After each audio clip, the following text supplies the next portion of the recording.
Hello, my name is David Ortiz. The presentation you're about to see is one on physiological functions of the body and how they are affected by exercise. First, it is important to define physiological functioning. These are the mechanisms that occur in the body that enable it to move, operate, and complete actions. These are usually automatic. For instance, when you're running and your heart rate speeds up to increase blood flow throughout the body, or when an individual begins to shiver when they are cold, the body automatically makes the muscles warmer to provide heat to the body. The more frequently these occur, the easier the action can be made by the body. Examples of this include swimming the same time, lifting the same weight, and running the same pace the more you do and complete the action.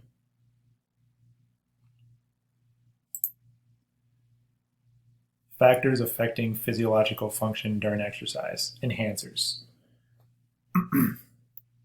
What factors enhance physiological functioning during exercise? This can be broken down into two categories. They are outside factors and personal factors. For outside factors, these include the temperature. This will affect the body and how it handles heat. The outside air is much cooler than the body, so it's easier for the body to get rid of heat that is caused by active muscles during exercise. The body takes blood from the core and brings it to the surface of the skin, and through the skin goes out into the atmosphere. Being able to perform a proper dynamic warm-up prior to any physical activity will also improve physiological functioning, as well as mentally prepare the body to lift heavier, run longer, and swim farther.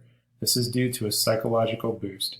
It has been noted that the body can work harder and longer with less stress if it has been properly warmed up. Frequency and consistency in training helps to improve how much oxygen your body, mainly the lungs, can uptake. This is referred to as VO2 max. An individual can increase their VO2 max with training, and it decreases if the training ceases. The higher the VO2 max of the individual, the more efficient that your muscles will be and the more capable your muscles are, which in turn means the more capable you are at sustaining long endurance activities. Specialized training helps the body through specific repetition. Take a marathon runner, for example. They train running, a swimmer in swimming, and a cyclist in biking.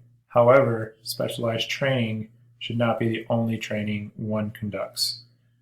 Being able to vary the training types between anaerobic, and lifting weights and cardio is better for overall health and preventing injury.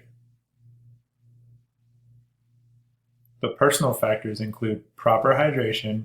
This is prior to, during, and after, healthy dieting, personal level training, and the mental and psychological state of mind. Hydration is important because your muscles need water to function. Most of the water you consume is lost during exercise through sweating, and more of that is lost in high-intensity workouts. The stomach can only consume so much water per hour, which is why it is important to stay hydrated before, during, and after. Proper dieting is key because without the proper balance of carbs, lipids, and proteins, your body will not grow or produce the energy output needed to operate. If you only consume too little of the nutrients needed, it can cause stress of the body, reduce the ability to complete tasks. Personal ability and level of training will enhance the physiological functioning once the training begins to take effect. The body begins to get better at doing what it needs to do and what you make it do. Lastly, the psychological and mental aspect puts you and your body as one, being more connected and understanding the needs of the body. Having positive thoughts will positively produce results, whereas negative effects can hinder performances.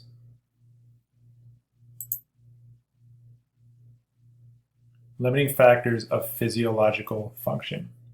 What limits physiological functioning is kind of reverse of those factors that I just described earlier. Performance can also create limitations as well. The body being too hot or too cold, not having enough water for the duration of the exercise, improper nutrition can stunt overall performance. If you have never exercised at high altitudes, this can mitigate your physiological function because you are not getting enough oxygen that you're used to. The body is not able to breathe. Also, the gas exchange that brings oxygen to the muscles and then carries carbon dioxide away doesn't have enough oxygen to work with. While you are at resting state, this is not an issue, but when you're exerting energy during exercise, this can pose an issue. While you are resting, the body experiences physiological adjustments such as making the heart rate slow down,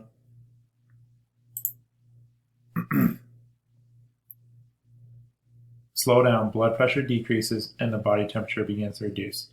The body is utilizing energy to keep the body functioning. However, it is far lower rate of energy being consumed than when the body is active.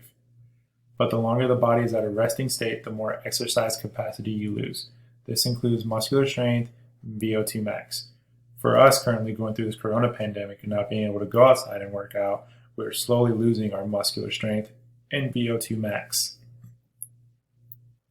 Here's a fun fact.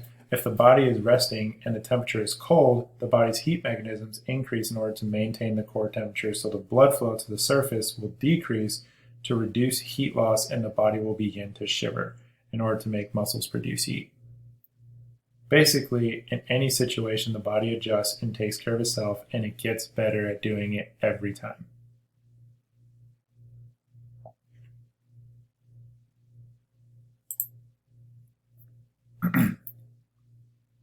Being exercised versus at rest.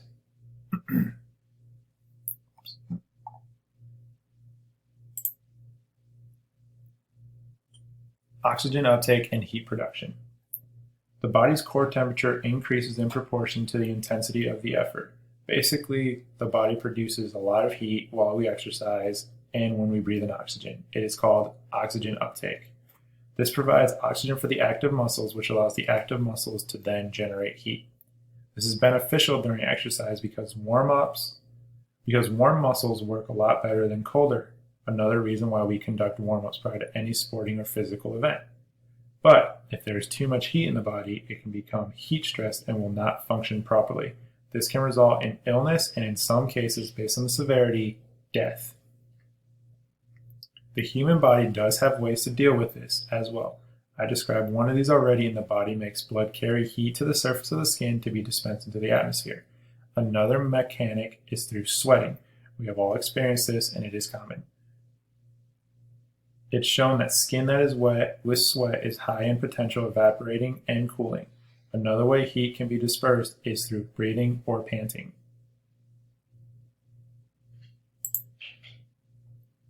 In closing, physiological functioning is best described as changes that occur in the body.